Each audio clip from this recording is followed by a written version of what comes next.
Welcome to Langley Legends. Today I've got a Langley legend with me, Margaret Kunst, who's served Langley in the role of a councillor with the Township of Langley for 8 years. 8 years believe. almost. Yeah, 8 years. 2018. Welcome to the Langley Legends podcast, Margaret. I'm so privileged. Oh, you're not privileged. I'm privileged to have you here. I do not consider myself a legend. You are a legend of Langley, and that's what this podcast is dedicated to. People that have served the community, who are connected to the community of Langley and been a part of what's happening here. So honored that you're part of this today and that you're here today with us. Let's get to know Margaret. Sure. Yeah. So Margaret, what prompted you to serve Langley in the role that you do? That's an interesting question. I get that asked all the time. It wasn't really one specific thing, because some people have that thing that they're like, this is what we need to change. Right. I actually worked in the city of Langley for many years with newcomers and refugees, and I think being involved in the community there and just seeing some of the barriers that newcomers face when they come to, a new country, they don't have the language. And for this particular group of people, there were the youth that I was really connected to, and they were trying to help their own families. So it was really about making sure that as they were going to settle in this new community of Langley, that they could, be successful, and that their settlement would be something that they could look back on and go, wow, they had opportunities through the organization that I worked with. That I think really kind of helped them have a good settlement experience. Oh, incredible! So it was an organization that was connected to the city of Langley, or was it part of city? Yeah. of Langley? So we had a clubhouse in the city of Langley, right Okay. beside the Boys and Girls Club. Okay. And I think it was through just working with so many people in the community that really wanted to support and help the work that we were doing. Business people, the school community, universities, Kwantlen and Trinity, and people just want to walk alongside this group of people. 2009, there were about 50 families that came here from the country of Myanmar. Okay. Formerly Burma, and I think that's when I really understood a little bit more about my community, and maybe that we needed to be more supportive, and that there wasn't really that many opportunities for newcomers to feel like they belonged. So Amazing. Now Langley is, when I think about Langley, it is community. Community is just something that is ingrained in people that are in Langley and are from Langley and have grown up and been a part of Langley. So serving those people, really, that's what you are. You're a public servant. What prompted you to then transition into looking at a role as a councillor and serving the community in that way? So I think experiencing community in that way, I think I've always been interested in running on some level of government, and it's just been part of my growing up. My parents were always quite political and engaged. So I think politically engaged would be the right word. But in 2014, I went to an all candidates meeting, and I'll never forget, it was the Chamber of Commerce, and I think there were 25 candidates, and they all had to put up a thing, and they had to, talk about, water, sewer, and sidewalks, and I thought there is just no way I could ever do that. And 4 years after that, I'm talking about water, sewer, and sidewalks. Yeah, there you go. And really is a way to serve my community again. I think going back to previous, I feel like we're all called to make a difference, in some way. And, maybe there's a way that I can make a difference, maybe on a big scale, but maybe even just for, as policymakers, we make policy, and we vote on bylaws, and there's times when we have what they call, circumstances where those policies have a different effect, and they might actually hurt people. So that's our job, I feel, as councillors, and that's our role, is to if there's something that's actually there's a gap, and we can help our residents fix what maybe it's their business, and maybe it's a permit, or it's something where it's very, very difficult for them. So those are the things that I feel like, is part of our role as councillor, is to just to make a difference and make sure that life is a little easier for people who live in our community. Yeah, and I'm going to double click on this a little bit. You must have times where making a decision on a certain issue might not necessarily be your personal opinion, but you want to represent the majority. 100%. How is that there must be a little bit of a learned thing as well. Yes. to get to the point where you can do that and separate those things. Yeah, that's a great point. I think when I first got elected, many times you're faced with a decision that maybe you only have a green button and a red button. Right. So it's either yes or no, but Right. you kind of wish you had a maybe button, like Right. like a sort of a gray button, because sometimes issues are not black and white. They're not, cut and dried. And where you might make a decision that affects, a greater number of people here, it might hurt a smaller number of people here, or people feel differently about different things. So I think those are the challenges. And when you read your material, you do your homework, you talk to people, you take the phone calls, and you answer your emails, it really does help you make the best decision. Yeah. And I feel that, a lot of people who I've gotten to know over the course of the 2 terms, they trust that even though it might not be a decision that they've agreed with me on, they know that I've, done the homework and made that decision in the best possible way. Okay. Yeah. Yeah. So now a question for you. I would love to hear this. You're also a family woman. How has the balance of been, serving your community, serving your family? How do you come up with that balance, or how has it been a struggle? Has it been easy for you? Well, I know my husband sometimes gets called the first lady. He actually takes that really well. Yeah. No, he's always been a huge supporter of mine. And I think having, 4 kids, and I have grandkids now. And one of the reasons that I think is important that I do serve my community is actually for my kids and for my grandkids, because the community that I grew up in is different than the one that we have today. And I think when I think about affordability and about, my kids buying a house and they have families, and, I grew up on property. I grew up on like 5, 10, 20 acres with, a chicken farm, and it's like we were outside all the time. And, that was my experience growing up. Right. When my husband and I had our 4 kids, we had a 1/4 acre lot and a little house, and then, we moved. My kids, I want them to have that same opportunity. Right. So, the decisions we make at the table at every level of government is so important. And that's why I think, if people decide to run for government, it's really important, who they vote for, and, what, the reasons that they're running for. And family is a big one, and how, the decisions we make impacts our families and our communities. Amazing. Good answer. You've traditionally been independent.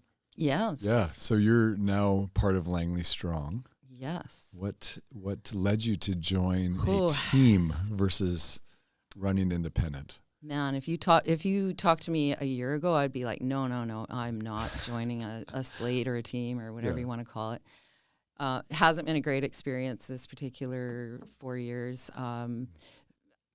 That being said, I still maintain my independence on council, and I want to continue maintaining my independence. When I decided to run with a team, it matters to me who I'm running with, and the trust factor, and knowing that again, as an incumbent, there is an opportunity to maybe hopefully get reelected. It's a good opportunity for reelection, but at the same time, maybe it also helps other people. Running as an independent right now, with the changes we've made to sign bylaws, to the kind of money that's being spent, in these local government elections. So if it helps to help others, but also for me, I really like being part of a team. And when I know that yourself, Jay, that you're someone that that I can really get behind and support. So it makes a big difference for me who it is that I'm running with. And all the candidates that I know that are running on Langley Strong, they're definitely people who I can really get behind and support. Awesome. And I think one thing I love about team and team building is diversity and having diverse, I've done a lot of sports team building, and you can't have all your players look and play the same, right? Look the same, play the same, have the same attributes. And I think, to have a strong team, you have to have, a huge variance in what everyone does and how they form and complement each other. Yeah. And I see that too, with Langley Strong, with a successful team in any business or political environment. You have to have diversity of opinion. You have to be able to challenge each other, and that I think makes people stronger and makes the decisions made as a team stronger if they're challenged within the group. So, I'm making more of a statement than a question, but is that something you see that we can do with Langley Strong? Yeah, absolutely. And I think if I reflect on my first term, I think what I learned the most, I was a new councillor. Most of the people on council at that time had already run for a number of years. So I felt like the new skater on the team. So I did a lot of listening, and I really appreciated all the debate that we had at the table, because I learned a lot from, the questions that were asked, the questions back and forth. It wasn't always pleasant. It's not like, all of our conversations were, but what it did do for me was it helped me to learn a lot about the different issues that we have in our community and the different perspectives. And even though I thought, going into it, I knew how I was going to vote, I actually, because I, heard a different opinion, I thought, oh, okay, you know what? I never thought about that before. And I feel like that's what our team can bring is just different approaches, different ideas, and hopefully, the respect for each other that, even if we disagree with each other, that's actually good. It's okay. And we're going to, It's healthy. It is. It is healthy. I think disagreement is actually an extremely healthy thing, because it also brings out different facts and different thoughts on on certain issues, and if we're good at what we do, listening is a big part of it. And hearing, and you might actually change your opinion on something by hearing a different stance or a different thought on it. And I think that's good. I think that's healthy. Yeah. So you I think we're getting to know each other still, but you have a little bit of a sports background too, or your family does. Tell me more about that. Did you play sports when you were growing up? Oh yeah. Mini stick hockey with wooden spoons with my brothers. Awesome. But actually, I think growing up with 5 brothers, you didn't have any fun unless you were, hanging out with them. So they were all, all doing the sports. 5 brothers. Yeah. Did you have any sisters? No. You were it was just you and 5 bros. Yeah. Wow. Yeah, I know. Yeah. I probably grew up a little different. If I'm a little sarcastic, it's probably from them. Yeah. But yeah, so part of my background, with the organization that I worked with was the Pucks Power Play Foundation, promoting community through kids and sport. Okay. So what we did, that group of kids that I was talking to you about earlier, they had opportunities to play hockey. Amazing. And it was, so it wasn't just hockey, it was soccer, it was, different sports. And there was a literacy component to that, they couldn't just go and play hockey. They had to do as well as they could in school. So we provided tutors and just different volunteers that kind of walked alongside. So, but the hockey piece, I became very passionate hockey player in my 30s when there's a group of women here in Langley that started a women's hockey team, and we started with about nine ladies, and we were, I think, a group of about 100, and we played out of the NTR. Incredible, national training rink. So the guy that owned the rink at the time, he's like, "So Margaret, if you, Dwayne? Dwayne Loudermilk, Yeah, so he's like, if you want to play for free, why don't you just manage this free, because it's getting a little much. I'm like, Wow. 100%, I'll totally do that. Okay. So it was 3-on-3, like Wednesday nights, Friday nights. Yeah. There was like Monday, Wednesday mornings, Friday mornings, where we kind of do like a, sort of practice and all that kind of stuff. But yeah, so and then I played like, 5-on-5. We did tournaments. So I think for me, like, going back to the team, the sports, but sports has always been a big part of my life. Again, later in my life, my husband for Mother's Day bought me golf clubs. I don't think if he realized how passionate I would become, that he maybe would have changed his mind. But we're gonna have to go golfing sometime. Oh, I know, yes, right? yes. We did a lot of golfing, and so I think I love this part of the job too, is that there's a lot of events. There's different things that people connect over sports, 100%. And whether it's going to a hockey game, or local Vancouver Giants, or Rivermen, Rivermen, and the Rams, so many like golf tournaments and different things, that it's really fun to people it's like fundraisers that as like lots of golf tournaments where people like to. So I think that's the really nice part of what I get to do is meet people on that level as well. Yeah. I've been a part of many fundraiser and especially golf tournaments through the years. I've been able to MC many for the Heroes Invitational. Nice. I got to interview Rick Hansen for his foundation. We were raising money for his foundation that night, and Canucks Autism Network and Regner Hills, and some amazing organizations that are doing incredible work. And it's so cool to bring people from the community together with a purpose like that, and do it over sport. It's an amazing thing that sport does. And Langley's such a sports town. I mean, it is. There's really so many opportunities for kids and adults 100% to participate in whatever sport that they desire. So.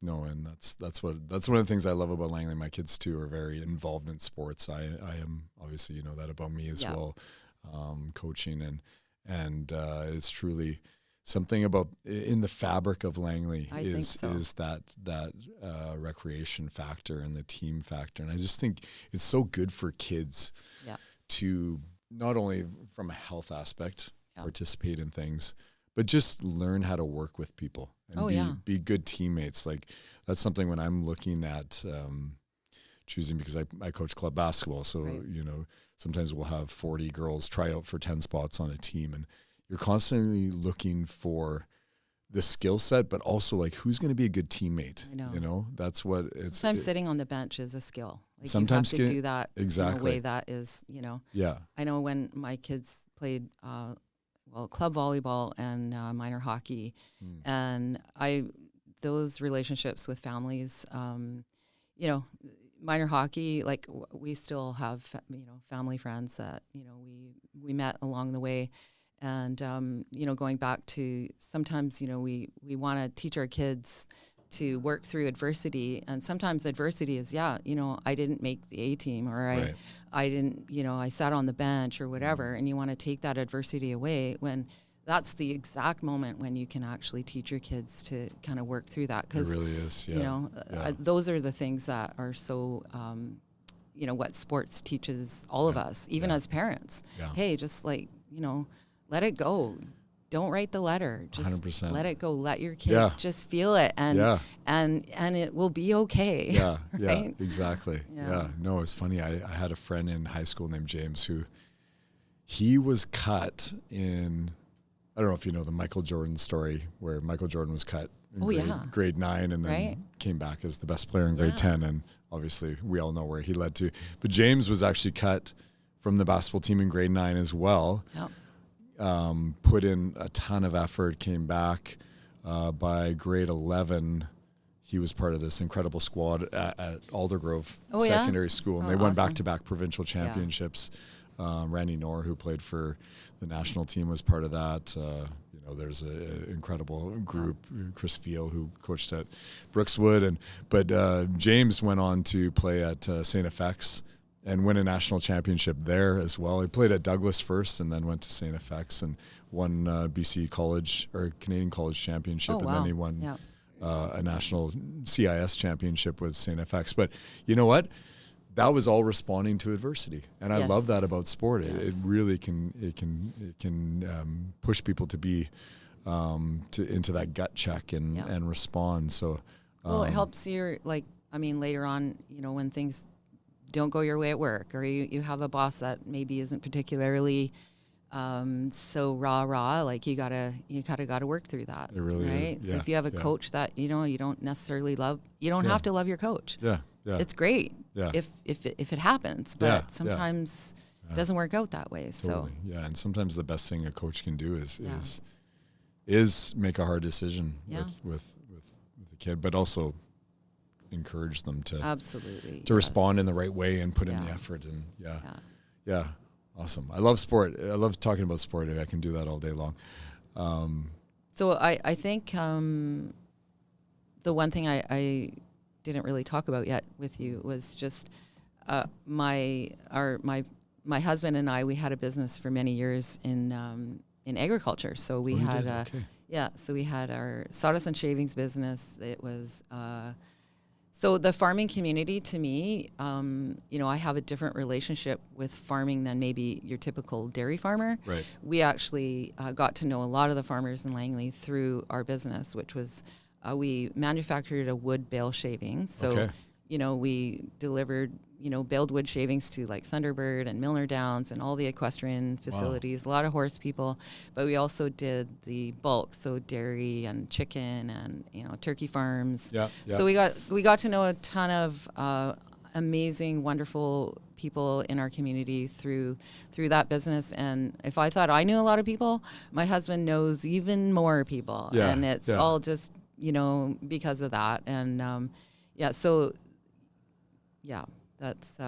was a big part of our life. And as a mom of 4 kids, it was great that we had this business and I could stay home with my kids and just be that mom until I was ready to go to work. I guess when my youngest was about 12. Okay.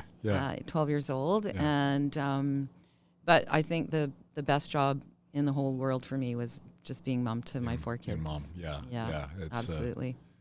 I've got 4 kids too. Right. And that's what Melissa's been. She's been able to be home with them through the years, which is not, it's obviously comes with some sacrifice and we don't take it for granted, but to be there for them and be a part of their lives daily has been, really special to them and her and me. Yeah. And you're right. It absolutely does come with sacrifices. And I know it's not something that even now, like this generation, again, going back to affordability. It's not an option for most. It's not an option. And it's really not an option for us. We make it work sometimes, but it doesn't, Things it's not easy. Things have changed in the 25 years that, when that was possible for me, that's not possible for so many people now. It really so, isn't, my hat's off to all the moms out there and all the dads out there who are just working hard to make a living for their families. 100%.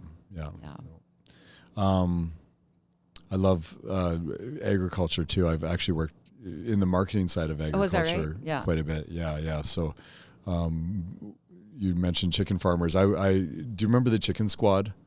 Chicken Squad. Back in, I guess it would have been in mid 20-teens, so 2016, 17, 18. There was a big BC Chicken Marketing Board thing that we did. We were doing it in theaters, and we actually had farmers. Oh, is that right? Okay. That it was all about changing the mindset. People thought that farmers were using hormones and different things in chicken, which is really not in Canada. Not in Canada, right? No. That's kind of more of an American thing. Yes. So we were changing the perception of people and consumers on that. So we had chicken farmers as actors in these mini films, and we were running them in theaters prior to movies and online. Social media was big back then, but not as big as it is now. Yeah. But running them on social media and stuff like that too. And getting to work with all those chicken farmers was pretty awesome, and getting them out of their element and as actors in these films I gotta check that was out. a pretty cool thing. Yeah, a lot of it still lives online. You can see some of our chicken squad films on YouTube. So but that was a cool experience as well, being part of that. So as we, we're months away from an election, but these are big times for us in Langley Strong, as we spread the word of who we are and what we're doing. I really appreciate you being a part of this team. I want to say that first, because we're teammates, and I'm excited to be a part of the team. And I know I'm not experienced in this role, but you've been so supportive of me since we met, just to and encouraged me to take on this role. So I really wanted to say that. I appreciate that, and how welcome you've made me feel to this team. What are some of the things that you see us as Langley Strong really representing over these next months as we lead into the election? What are some of the things that you feel like we need to tackle as a group or tackle as a team as we head into this season? That's a great question. I think going into any election, there's always promises that are made, and there's ideas that people have, and the Township of Langley really is a wonderful community, and there's a lot of really wonderful things happening. And I think going forward, we talk a lot about debt and about the money that's being spent, and there has to be a way for us to address that in a transparent way. Right. And we know that there's a lot of people that want to live in Langley. They want to thrive. They want their children and their grandchildren, like myself, to afford a place to live. And so I think those are the things I hope as a team that we can address. Mostly, I hope that that the public will just see that we're approachable, that we're open to ideas, we're open to listening, and open to their ideas. And we're not against. We're not against growth, anything. and progress, and absolutely that's because progress is happening. It's here. It's important. We've been progressing for years. Yeah. And that's not going to stop. And I know that as a team and with a good team around you, that there's ways that we can address some of our fiscal challenges and ideas going forward for our community that will resonate with the residents in the Township of Langley. Exactly, and we'll be responsible. Absolutely, and accountable to them, because that's important. That the transparency is there so that we can be accountable and responsible to the residents and the taxpayers in Langley. So I echo those sentiments, and really appreciate you being on here with me and getting to know you, Margaret, better. Yes. Thanks, Jay. It's been great. It's a little out of my comfort zone to, sit here and do a podcast with it doesn't feel like it. You felt you did a great job. So I appreciate you being here, and look forward to more discussions and more working, arm in arm with you as we approach October 17th and beyond. Yeah, right. Yeah. I'm excited for the future of Langley and Langley Strong and the Township of Langley and the residents here. So thanks for being a part of this. October 17th. October 17th. All right. Hey. Woohoo.